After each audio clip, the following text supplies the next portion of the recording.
Wild food, that's what hunting and gathering is all about. This is a journey into Britain's ancient way of life as we attempt to find the foods eaten by our hunter-gatherer ancestors.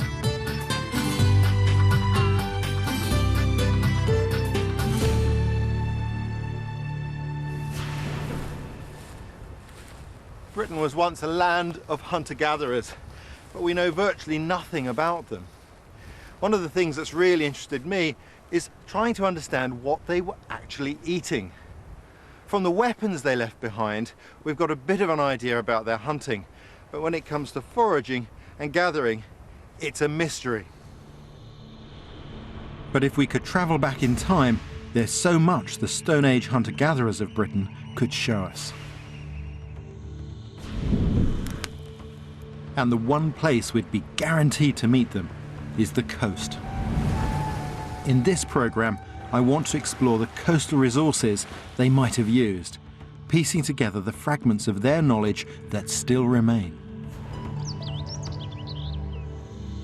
For the past 10 years, I've been working closely with Professor Gordon Hillman from University College London, combining my practical knowledge with his expertise as a paleo-ethnobotanist. An ethnobotanist is a person who studies plants as they're used by people. A paleo-ethnobotanist is somebody who studies those same relationships in the past. And we often refer to paleo-ethnobotanists as archaeobotanists. And there aren't very many of us around. We're starting our journey in winter on the coast. It's the place we've made one of our most exciting discoveries. It's a nice patch. Yes, there's some good buds here, aren't there? Yeah, that's good. The unlikely-looking sea kale may once have been a staple food. People have known about the above-ground parts of this plant being edible for a very long while. The young shoots, when they start to come up in February, you can blanch them by covering them with mulch or even a plastic bag or a bucket. And then when they've grown to the size of a broccoli tip, you can cook them just like broccoli. But the most important part is the underground root, which can also be eaten. Of course, it's the sort of thing that our ancestors would have known and relied upon. For me, one of the joys of this journey is being able to combine my practical knowledge with Gordon's special understanding of the links between plants. That's what led us to sea kale. It's going to take a while to dig this root up. You can see how big it is. What's also interesting is that sheltering under this plant are these snails. It doesn't take too much imagination to realise that if our ancestors were digging this up for food, then there was some protein to go with it. And it's exactly what you see when you work with hunter-gatherers around the world today. If there's an opportunity available in association with another food, obviously it's going to be made use of. Which is exactly the sort of thing we saw when I took Gordon to Australia. He'd never seen hunter-gatherers in action, and it was a great chance for us to see how important food and food gathering is, not just to their diet, but to their whole way of life. One of the biggest lessons was how it all begins with the hunt for energy-giving caloric staples, plants that provide carbohydrates without burning up too many in their collection.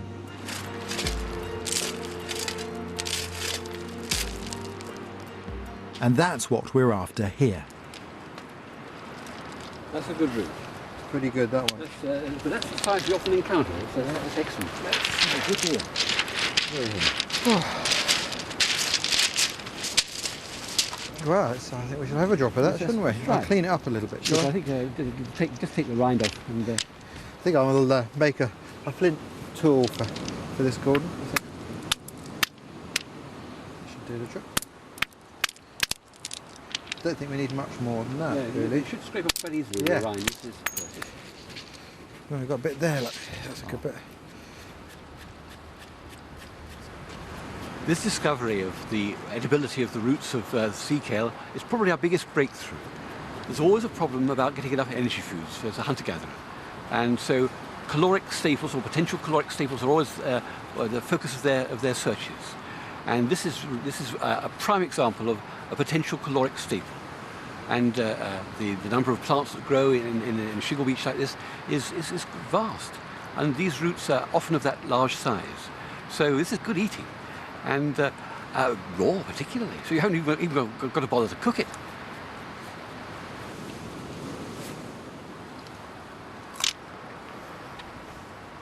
This is consistently edible, right round the coast. It's one of the best wild foods we have, isn't it, really? It is. Very, very sweet. Yeah, Very you can taste the sugar in it. So this gives a real lift to the blood sugar levels. Foods like this are really exciting. As soon as you bite into it, you can taste the sugar, the energy that's stored within it. And for just a small amount of effort, we've got a massive amount of food, and it doesn't need cooking.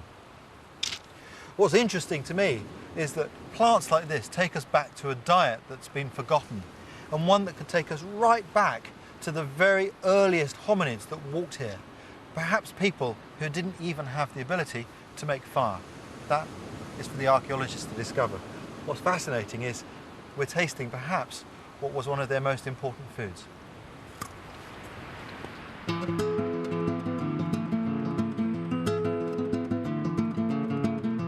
A great deal has changed since the Stone Age.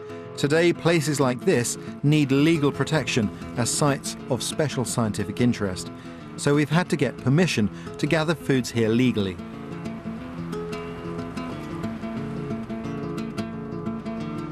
The last time hunter-gatherers walked our coast was a period known as the Mesolithic, literally the Middle Stone Age.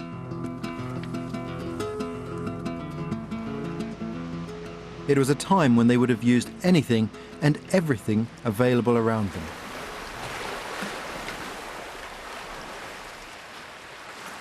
Coastlines are always very important to hunter-gatherers because the sea literally quarries away at the land's surface, revealing all sorts of interesting resources, like this one here. You see that staining there? That's caused by iron, but it's not man-made iron. That's iron pyrites, and that was a very valuable resource in the past. But the easiest place to gather that is down the beach, where it's been washed out by natural erosion. There's lots of folklore about the origins of iron pyrites. One story is that these are the ends of lightning bolts where they've hit the ground, and when you see the radial patterns in the middle of it, you can really believe it.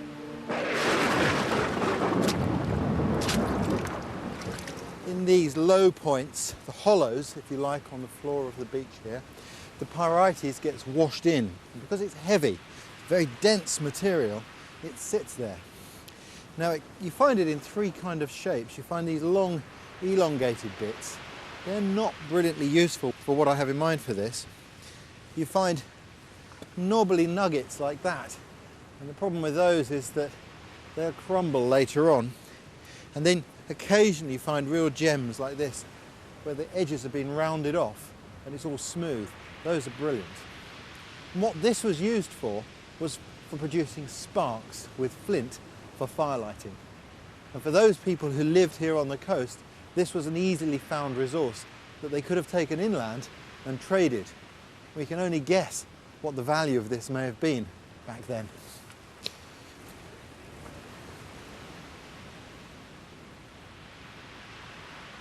Further along the beach, Gordon's found a plant clinging to the base of the cliff that's long been traded as a delicacy, rock samphire.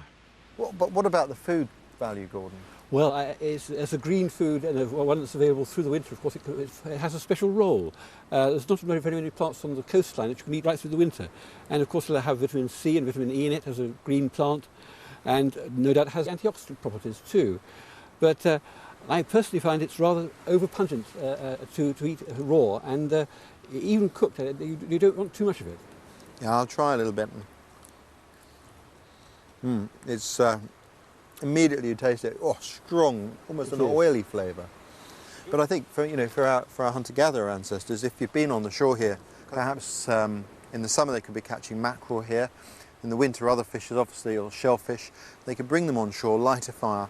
You can throw a handful of this on, put the fish on, and steam it within the plant itself. It imparts its flavour to the fish, and there you are, an instant meal. Absolutely. The greens that are available on the coast seem to grow in abundance. There's less competition for these plants on the coast. Not very many plants can tolerate the salt. So the ones that can romp away without the competition they'd have inland. So there are coastal greens available throughout the winter. Like sea purslane, used by sailors around the world to prevent scurvy. Marvellous plant. Hardly anybody uses it. It's amazing. Or sea beet, a rich source of iron. It tastes better than spinach. In fact, I really don't know why the green parts of this plant aren't sold in the markets. Then there's sea radish, packed with magnesium, manganese, vitamin C, E and A, and other antioxidants.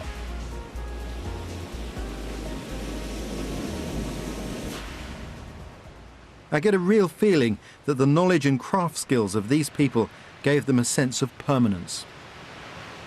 When you consider that flint was used as the bedrock of our technology for over 90% of human history, it's astonishing.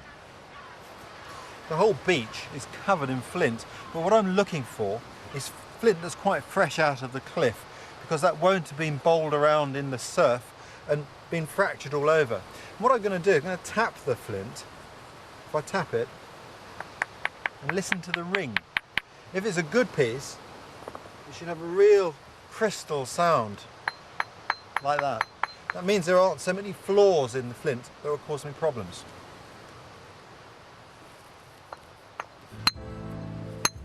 Even so, when you open up a piece of flint, you never know what you're going to find. These fossils are often called inclusions, and they stop the shock waves passing exactly where I want them to go. I'm preparing a striking platform. It needs to be made robust by scraping, so creating a wedge from which I can strike blades. That's what I'm after, blades like that. Each of these is like a razor blade, basically. Very useful. It's flint that helps us to define the Mesolithic, the production of lots of little tools struck from the core, rather than large tools made from the whole thing.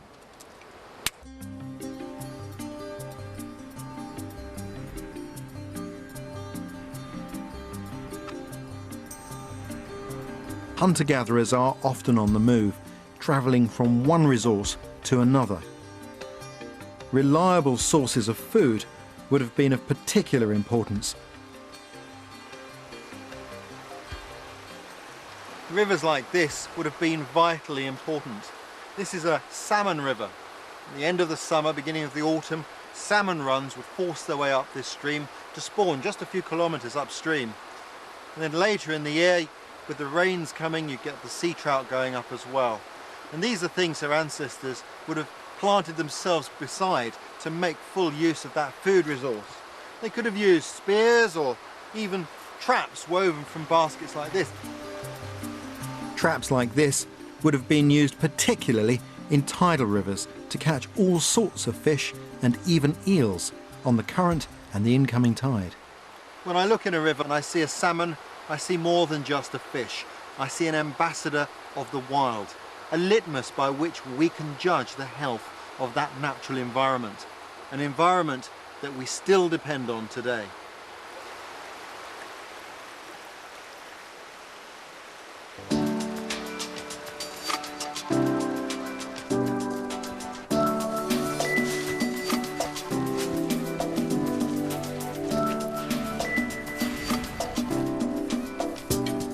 I've got a bit of a hunch. I want to experiment with the use of rock samphire, and for that I'm going to use a piece of lime bark, an eel, and one of my flint blades.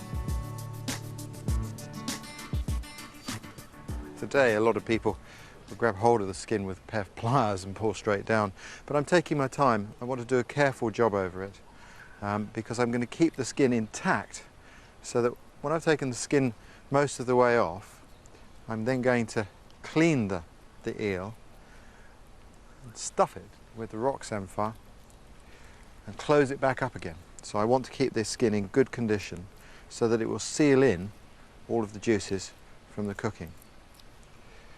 So I'm going to take my time. Again, when I've worked with indigenous groups around the world, there's really very little rush normally in the butchering of animals. Time is taken and a great deal of respect is shown to the animals that are used for food.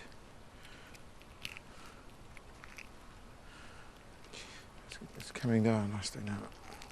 Most of our waterways contain eels, would have been important for food in the past. The skins were also important, very tough skin. They were used to make the hinges on flails and even sometimes on doors.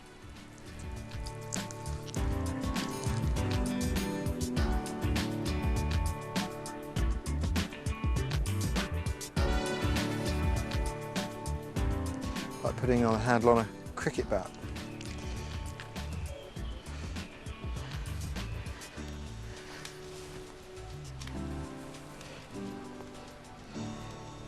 What I want to do is to cover the eel as much as possible with the hot sand here and with ashes to exclude oxygen.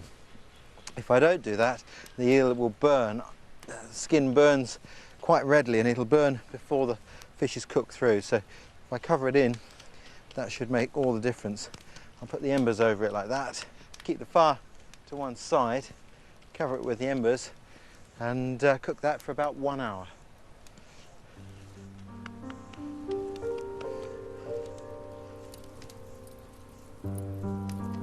There's no point wasting a fire like this. It's the perfect opportunity to try cooking the sea kale.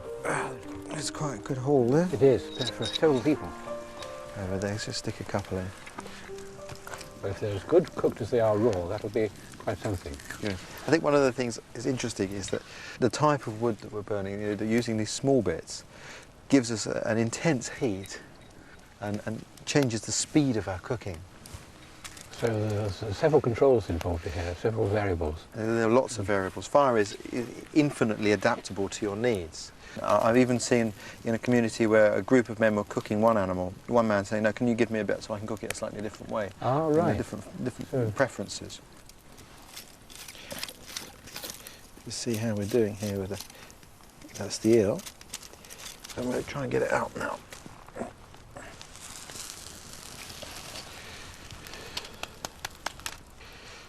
That looks fine. Looks excellent. I'll give you a little bit of... Many thanks. I think that will be hot. Yes, so. I believe you. Oh. Oh, it's very nice. Oh, it's just cooling down a bit now. Oh. How is it? That's good. Can you taste any samphire though? I can actually, yes. There's a samphire taste to it. It's good. Try a bit of the samphire. Yeah. Thanks. That is greatly improved. That has become a green, hasn't it? It has. This is really and it's wilted beautifully. It's just about right. It's almost like it's been wilted and sort of cooked in clarified butter with the fat. It is. I know many people do eat it boiled, and enjoy it, but this is a much more subtle flavour. That's delicious. A very good green one. You could put that on a menu in a top restaurant. Maybe not served up quite like this. But We set out to use rock samphire as a flavouring, but succeeded in transforming the flavour of the samphire itself more than the eel. I reckon those look... I think we can try one, shall we? Shall I do that? Smell that. That smells good. That smells like real food. It does, doesn't it? It's funny, isn't it? There's a definite smell of what's edible and what isn't, and I think that was an important diagnostic tool, if you like. I'm sure so. When our ancestors were first exploring foods, we can identify lots of chemicals with our sense of smell. I thought we were going to have to scrape it, but we can actually peel the rind off. If we can. It comes off really well. And there's the core. Now that's hot. It is hot. It's the steam. Oh, personal branding going on here. You know what's happening there? You're just reliving. You're reliving probably what a 3 or 4 year old did for the first time sometime. Yes, thanks, Ray. That's very reassuring. You're soft.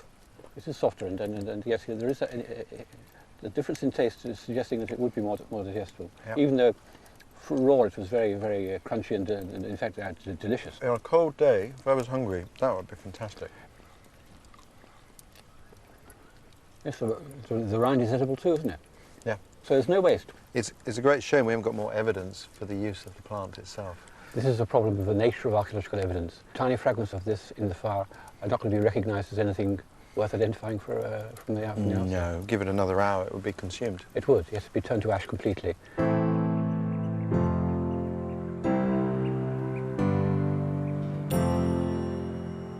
The more we discover, the more we realise how complex this way of life was. Food wasn't just about survival, it was about taste, variety, and health.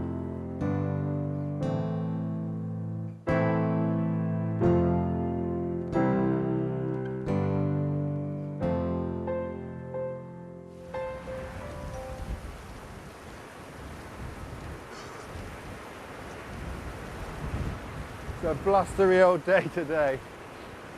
You know, one of the things I really love about Britain is that there are still places where you can look out and feel that it's a wild, ancient landscape.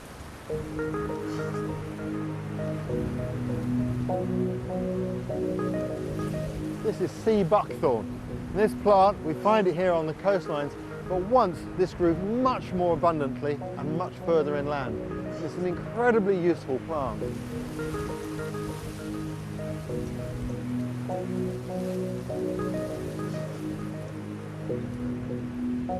Sea buckthorn is an amazing bush. You can see how well it's protected. The thorns come out from the stem and create this incredible barrier to predators. The berries themselves grow tight in, and it's just about impossible to pick them because as soon as you try, they burst. And that means you need a special technique to gather them. What I'm after are these really heavy drupes of fruit here at the bottom of the bush. And it's a messy business, but I'm going to now squeeze the berries in to this container. You can see the juice is going where I want it to. You can see how much juice there is. Incredible plant. The smell is very, very pungent. At first, it's quite a sweet smell, but after a short while, it kind of becomes a little irritating. It smells like fermenting orange juice. It's amazing how quickly you can start to gather a considerable amount of fruit. Even though I'm stripping in the direction the thorns are growing, you do get pricked quite a lot when you're doing this. It's a tricky business. With two of us gathering, it won't take long to get what we're after. That's very fine, that's too fine. It's the only berry of its kind that matures late August or even earlier and it persists on the bushes right through till early spring. And of course it's during the winter months that it's available, and this is when we haven't got other fruits to hand. So when all the other fruits have dropped off the trees, we've still got this sea buckthorn available. For our coastal hunter-gatherers in the Mesolithic, it would probably be of enormous importance as a source of nutrients that are in short supply during the winter months. Now in this particular case, of course, here in these berries on the bushes here, we have a huge quantity of vitamin A, large doses of vitamin C and vitamin E as well. And then on top of that, it's also got potassium, boron, manganese. It's a very rich source of nutrients. There are parts of the world where it's highly sought after, even today. It's probably the most popular tonic available in Russia today, and everywhere you go people are clamouring for this stuff, and when it comes into the shops there used to be queues for it. And I must say, whenever I've been in Moscow, it's the present I've been given most often. It's an ancient plant that Gordon studied when he was asked to confirm the identity of finds made in caves in Greece. There we go, Gordon. That's not a bad haul, is it? That's pretty good. I think what I'll do is I'll squeeze the berries a bit more. Yes, plus the last brick. So, tell me about that cave in Greece where this stuff was found. Oh, yes, this Theopetra cave. It was in Thessaly, and it's a cave site, and they found charred remains of these seeds all over the floor. Well, of course, probably what had happened is they'd scooped off the dross, as we're going to do now, and tossed it across the cave. It dried, and then somebody lit a fire thereafter. In fact, as I'm squeezing this, you can see the seeds floating onto the surface. Indeed, yes. Look, you can see these all the black seeds here. I can probably, just with my hands, scoop out a whole handful of seeds. It's little Yeah, those are all seeds, and those bits we don't want. So scoop those out. Maybe they're doing just like I'm doing now. Indeed, Maybe this was their method of sieving. it could well have been. Quite a few spines in there still, aren't there? There are quite a few. I keep finding the odd one, but they're not too bad. It's a fairly slow job, but the gathering is very quick. Yes, as so often, the gathering can be done very speedily, but the processing is often a slow job, isn't it? Yeah. And this is where the energy costs come in. I think this is very effective, what I'm doing here, as a way of getting rid of the seeds and things. But obviously we can speed things up because we've got a modern sieve. That's right. And I reckon we're at that point now. So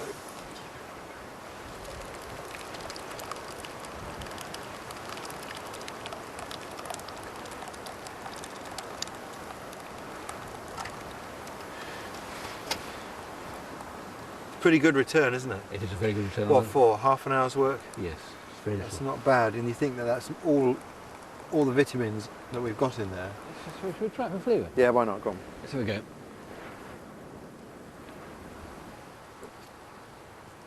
That's good, but it is sharp. It contains tartaric and malic acids for a start. Oh, God, that's very sharp.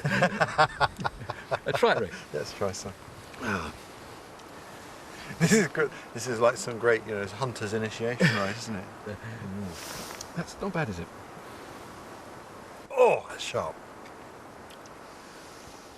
The aftertaste is revolting. I But it's don't know not about revolting. The aftertaste is. It's going, That's not bad.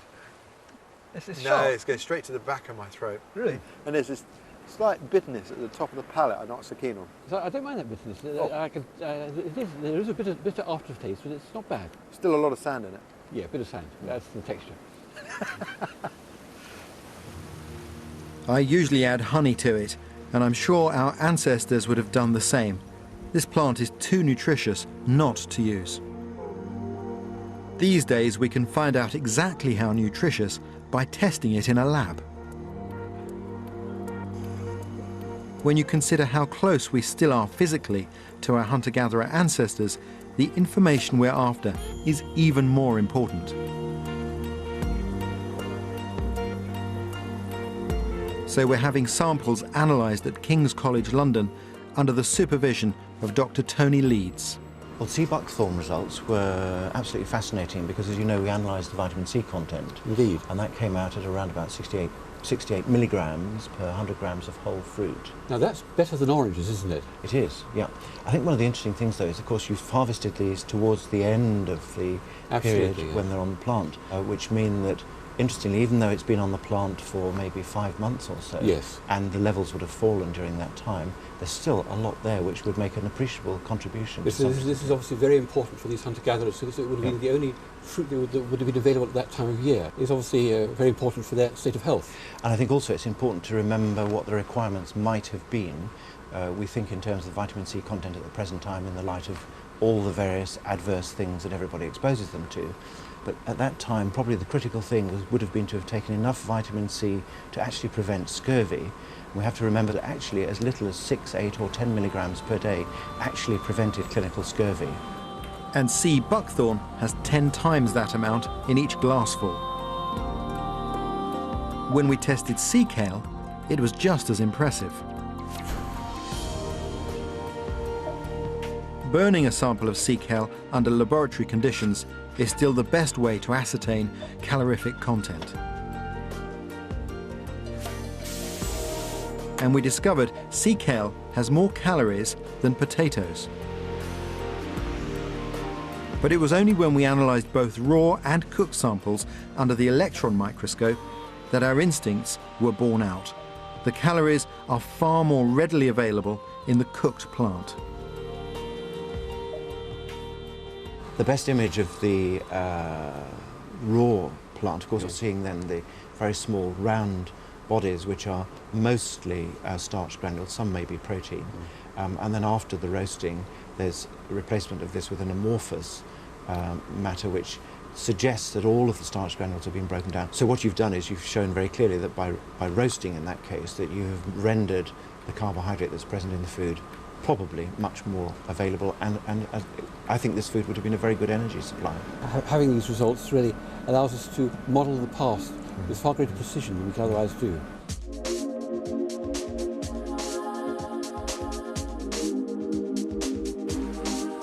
Over-reliance on any one plant could have been catastrophic in lean times such as the winter. Our ancestors would have needed a wide variety of different plant sources for each plant type to ensure their availability. The question is, which options were worth pursuing?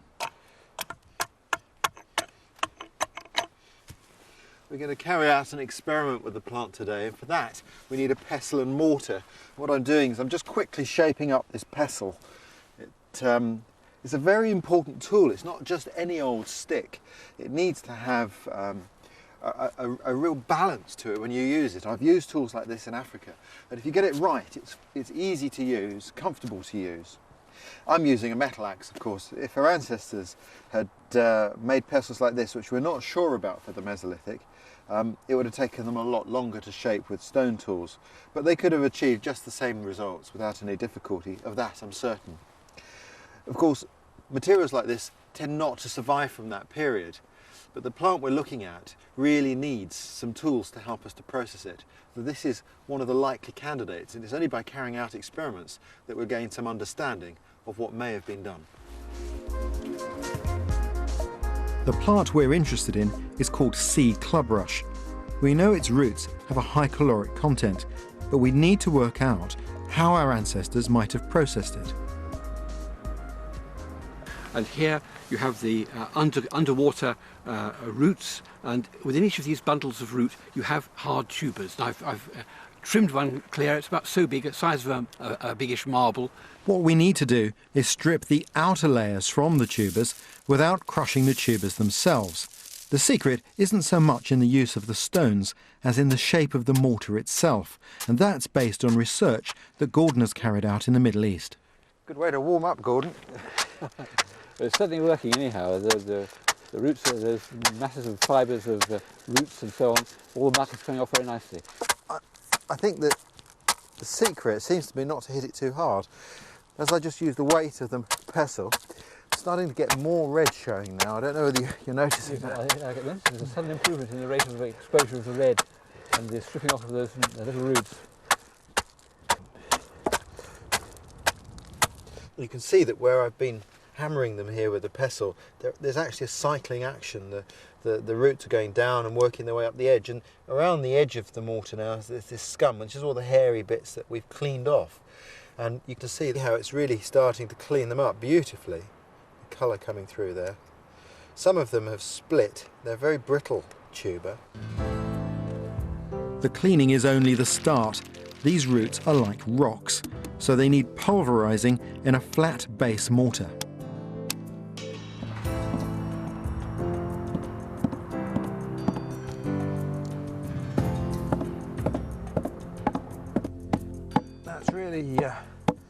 That's really starting to go down now, Gordon.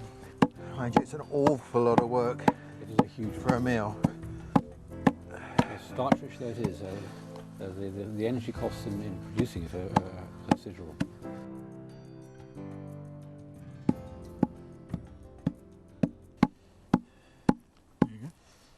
Wow, it's amazing how it's bulked out there. Shall we? It's twice the volume. I think we should try some. Oh, let's give it a go.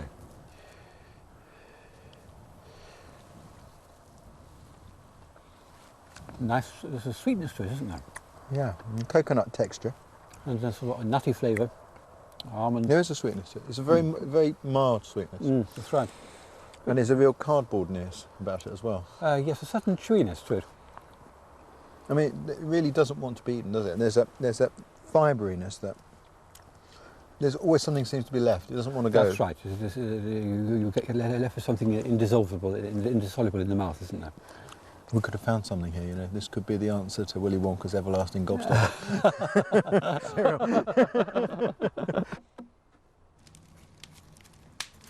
At last, the sea clubrush is ready to cook. I've mixed an egg in to bind it into what's known as a damper, and I'm using a hot, flat rock heated in the fire. That's hot. That rock's real hot. That's going to cook well. As dampers go, this is quite small. When I've watched Aboriginal people cooking dampers, they're normally quite large affairs. But it's a good test. It'll be fascinating to see how the flavour has been affected by this cooking. Well, it looks about done to me, Gordon. Excellent. Without being too hard too. That's excellent. Let's see. And there we go. Try a little bit. Thanks. See what you think.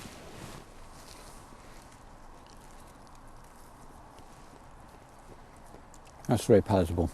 Yeah. And the texture's good too. It's improved. It's gone softer. One gets the feeling that it's going to be a very filling food and very sustaining. It's got a real chestnut quality, almost like a stuffing. That's what it tastes like. It tastes like a stuffing. I could imagine mixing that maybe with some marjoram, and you could stuff a bird with that, just as we know today. I mean, it's surprising. But my only problem with this food is the huge amount of effort that's required to produce it. A massive amount of effort. And despite its high caloric content as food, the calories that have been expended in getting that far are enormous. And so I can't see it being a first choice as a starch staple, caloric staple in this part of the country, in this part of the world, where other food plants that can provide the same calories are available. We're learning as much from experiments that don't work as from those that do. In this area, sea clubrush must have been a fallback plant, an important option, but not a caloric staple. Other potential staples fare even worse. One of the sources of food we considered that our ancestors may have been using were grass seeds. But there is often a problem with the grass seeds found in Britain, and that's a fungus called ergot. You can see it here. That's the fruit body emerging from the seed. If you make bread from seed that's infected with ergot, the bread is toxic and it drives you crazy. In fact, it can kill you. But the coast does have reliable and safe foods in plenty, which is why it's believed the earliest people clung to the shoreline as they spread around the world. This is the far north of Scotland, a place we know Mesolithic Britons lived, and when they came here, they would have found one of my favourite resources, shellfish.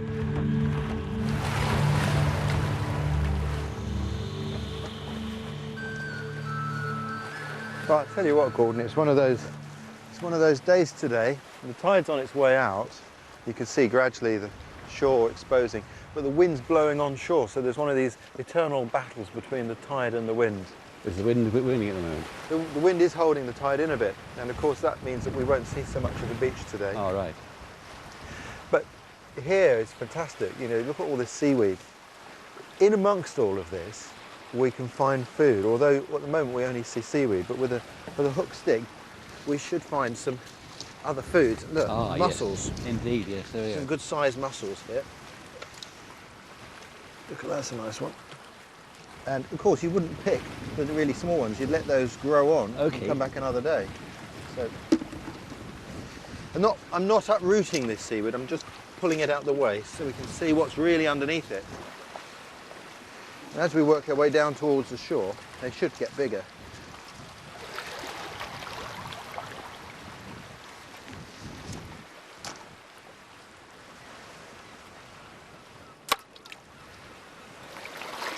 Some really nice sized mussels here. I like to be right on the edge of the tide going out because there's a chance of seeing something trying to scuttle away. Idea, yes. I think it looks like a little eel. Oh, wow. Oh, amazing. I mean, yeah. Look at lamprey. Quite nice, we'll let him go back. He's too small to eat. But of course, as you know, in a lot of societies, the children, that would have been a child's meal, where perhaps further down the beach would have been Dad looking for something a little larger. And doubtless the children would have cooked it up as their own little meal at the head of the beach? Oh yeah, I don't think they've missed that. So we'll let him go. Let him go back to where he came from. Give him a little bit of cover from the cormorants. Look under a few rocks, Gordon. Oh yes, look, another load of winkles here. Massive load. I'm actually just reaching with my hand there. That was a lucky find, wasn't it? It's a very abundant resource, isn't it? Incredibly abundant. Now, what times of the year can you use mussels particularly? Well, that's a thing. They're a bivalve, so they're filter feeding. So if they're near to a sewage outfall today, they're going to concentrate the muck. And what about natural? Well, there's a dinoflagellate algae. You get blooms of these in the oceans. They're particularly associated with cold upwelling currents of water. It is a problem, and this causes a type of poisoning that is very serious. It paralyses you, basically. So that's serious? Very serious. But there's another abundant type of shellfish which was really high on the Mesolithic menu: limpets.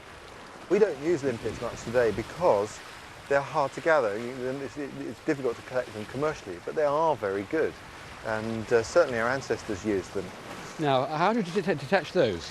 I just bash them with a rock, Gordon. Okay. A little rock here. So the limpet secret is you've got to sneak up on them. The moment you know they're there, they clamp down. I see. So like that. Yeah. Hold on. Yeah, you have to give them quite a clout. Right.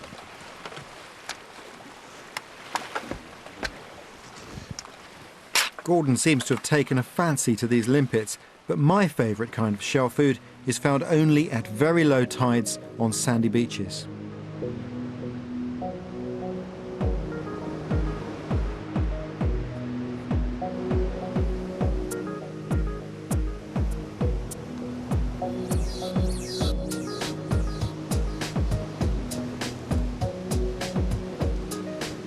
We've no idea how our ancestors would have gathered these, but for me, using salt is the best way to gather the delicious razor shell. What do you think? Superb. What a huge foot. It's amazing. The amount of meat in that, presumably, is very substantial. So they put it down, make a fist, and pull themselves in. Trying to put themselves down. You never dig them out. They move far too quickly. That's the action. That's amazing to see. Amazing creatures. That's a good size too, and they're very good eating. I've never tried one. Ha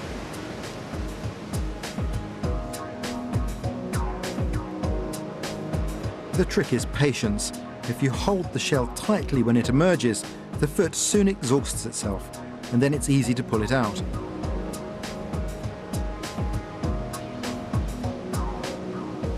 Mind you, you still need to step lightly in order to gather them. So would you reckon these razor shells are the high point of shellfish eating? They're very good eating. I don't know why we don't eat them. It's just because, we eat with our eyes in Britain, don't we? If you go to Paris, on the streets of Paris, they sell razor shells. Do they? Amazing.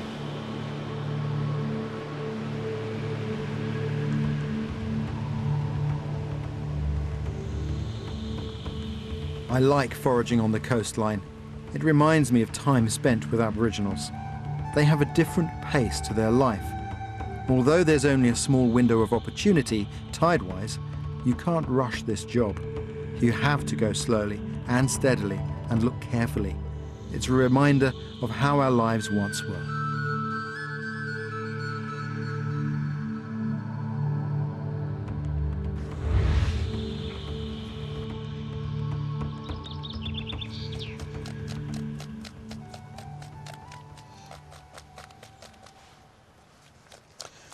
What I've got here is a little bit of horse's hoof fungus, which occurs on dead birch trees in Scotland, and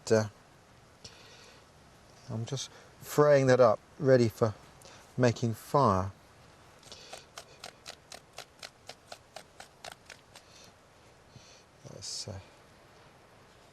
That's my tinder. It's very fine. It comes up like cotton wool.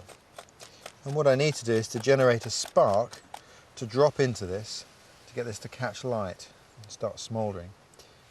To make the spark, I'm going to use a method that we know was used in prehistory.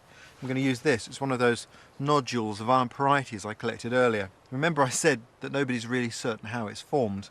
Well, my favourite story came straight from the mouth of a professor of geology, no less, is that it could even be the blood of dinosaurs. Well, that might be unlikely, but that's my favourite story without a doubt. And I reckon they must have been dragons, because you get good sparks off of this. It's interesting material with a new nodule of this, newly collected. That brown colour is an oxide layer. It's like rust on the surface. And I've got to scrape back behind that before I'll get decent sparks. Now, to strike this, I'm going to use a piece of flint. And I've got a blade here I struck off earlier.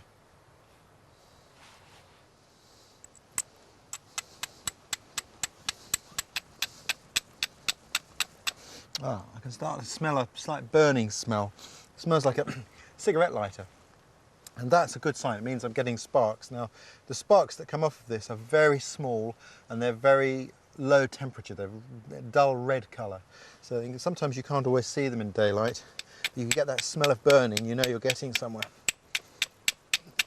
Of course, if you're using this every day on a regular basis, it's very quick because you don't have much oxide layer built up. I'm getting a good smell of burning now. That's good.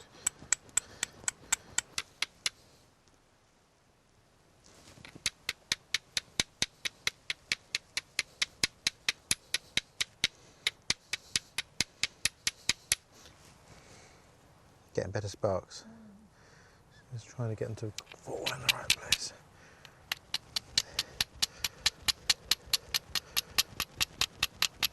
There we go. There's one in there now. It takes a while. The wonderful thing about this tinder is it's so combustible. Wonderful, and that's just going to grow now. You can see there's a bit of a breeze here. So I've brought another fungus with me. This is a King Alfred's cake, a cramp ball, is another name of an ash tree, Daldinia concentrica. And this is wonderful for fire lighting. And if I break this in half, you can see all these concentric rings in the middle. If I ignite this, it'll burn like a charcoal briquette. And I could have ignited it with one of these sparks, but it's more certain with this really fluffy tinder here. So I'll add that to that and get that to catch light now. Let's see. That's good. Now what I'm going to do with that is I'm going to put that into bracken.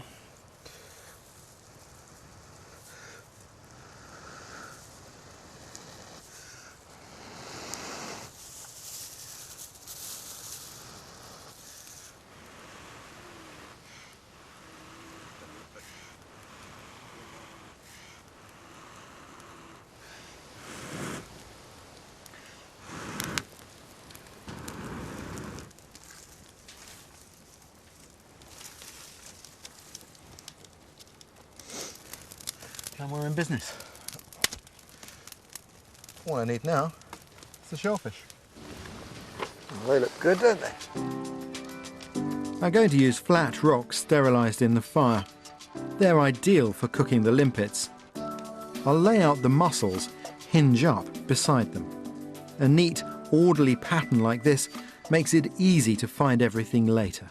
So Gordon, I saw you collecting a lot of these limpets. Are you worried about these algae? After you mentioned, explained the algal business, I thought, well, maybe limpets represent a safer choice. Yeah, well, I mean, they were very heavily used in the past, and I think that today we don't rate them as a food. Now, obviously, we're cooking them here in kind of an Aboriginal way, but if you cook them at home and you then put them in a blender and blend them up, you can make a wonderful chowder with them. Oh, really? It's a fantastic flavour.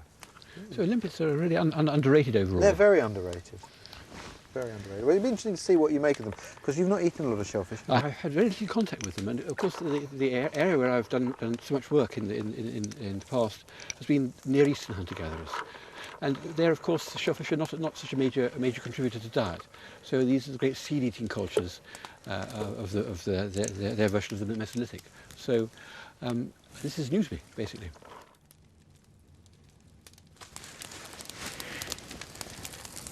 Whack some sticks on. Of course, the question people always ask is, how do people know which things were poisonous and which weren't?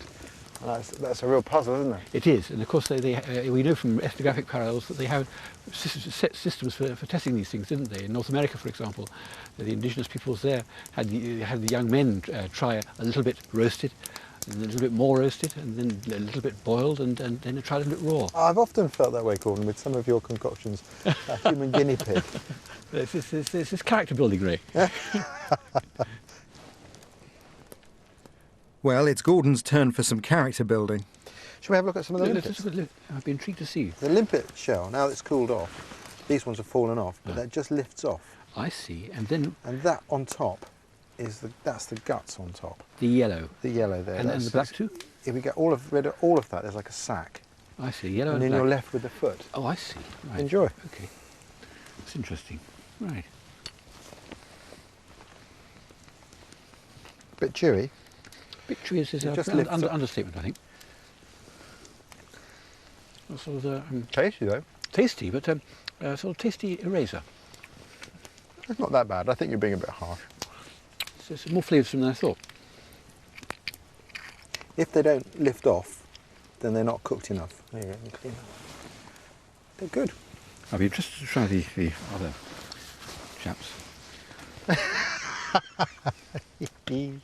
Gordon, you've got to eat them all because you gathered loads. I did rather overdo the limpet gathering, I have to confess. It's all right though. It is okay, it's just food, and the body reacts to it as food. I quite like them. I think they're good. They'll be hot. Still want to cook it out.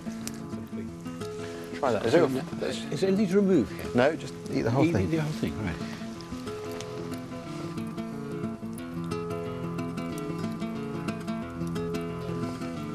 Oh, they're gorgeous.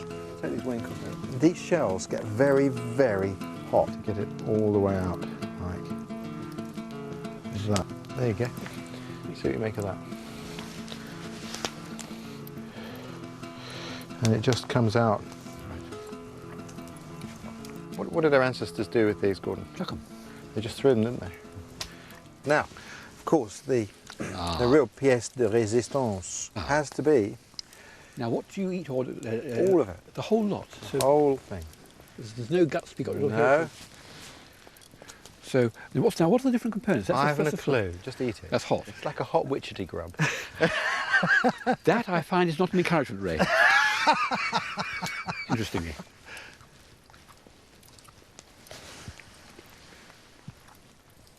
That is very meaty and very good. And there's a lot of it, isn't there? A lot of it, indeed. Yeah. But you know, of course, for our ancestors, every tide, every low tide, the beach is exposed to a greater or lesser extent. There is the opportunity to collect protein with very little effort, and that was a very significant resource of food for ancestors.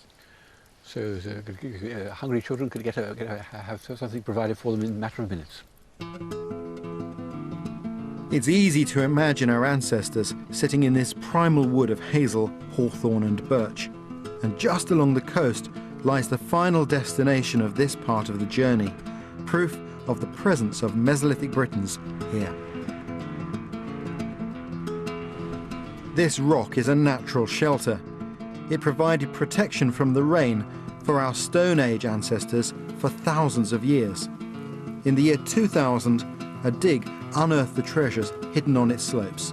Treasures Dr. Nicky Milner of York University has come to share.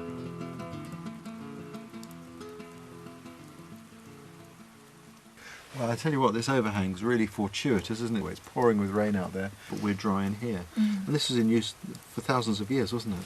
Yes, it was first in use about 9,000 years ago, and it continued for several hundred years through the Mesolithic, and then has been repeatedly visited ever since then, in later periods as well. And what do we know about what actually happened here?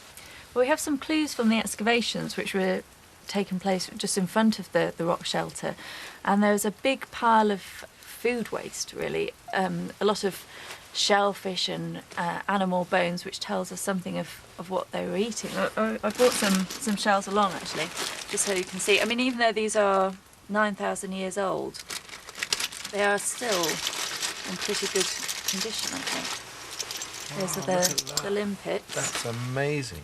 And most of it was mainly limpet. They're tiny limpets. They're small, I think. I wouldn't collect limpets that small. I'd only go for larger ones. Yes, they are, compared to what we gathered. And I wonder if they cooked them the way we cooked ours. Just put some embers over the top, put them in the shell. They take it off. also like chewy food if they were so fond of Olympics. Well, you'd have got on really well then. I mean, you like the Olympics, don't you? I find them slightly rubbery, Ray. It's interesting you say about cooking, because it's very difficult to see how they were cooked, and I think sometimes we've even considered that maybe they were eating them raw, but it makes much more sense that they were cooking them, and we do sometimes get some scorching marks on them, which suggests that. And also mussels, razor shells, they show much. They're very, very fragmented in the middens. That they've really broken down, probably because they've been cooked. But the meal that we cooked was limpet, mussel, winkle, some dog whelks, and razor shells. That's exactly what we found here. Yes. I don't know about you, but I find this intriguing. We're actually touching the remains of a meal.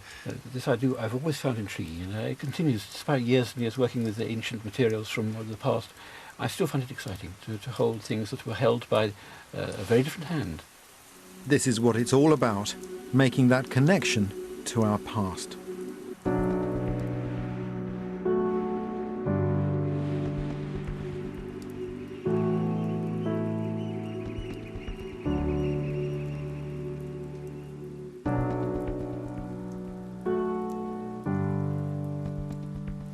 And of course it wasn't just shellfish, although a lot of the midden itself is made up of shellfish.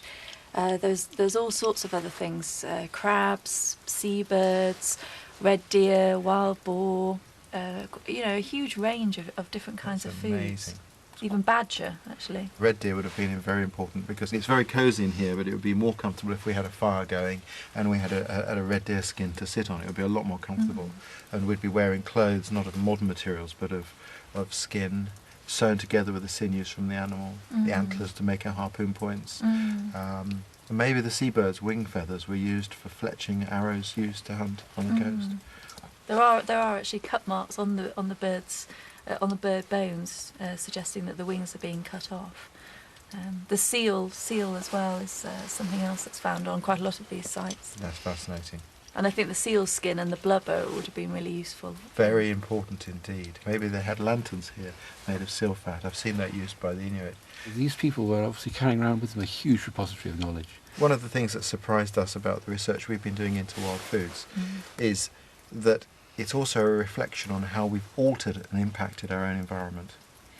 And back when they don't look 9,000 years old, do they? I mean, when these were being eaten, Britain was a much cleaner, healthier environment than it is today.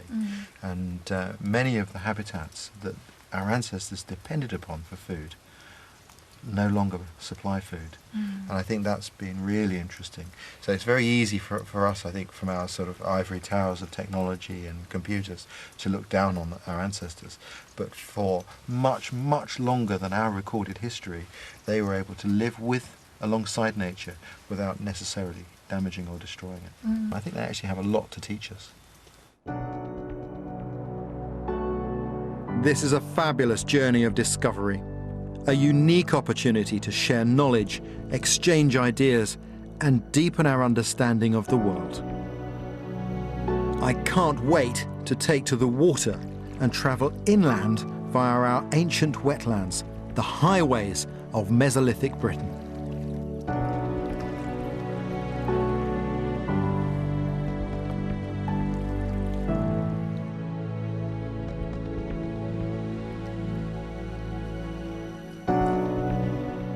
And that'll be next Wednesday here on BBC Two, same time, 8 o'clock. Next tonight is our health service, a terminal case. The final part of Can Jerry Robinson Fix the NHS?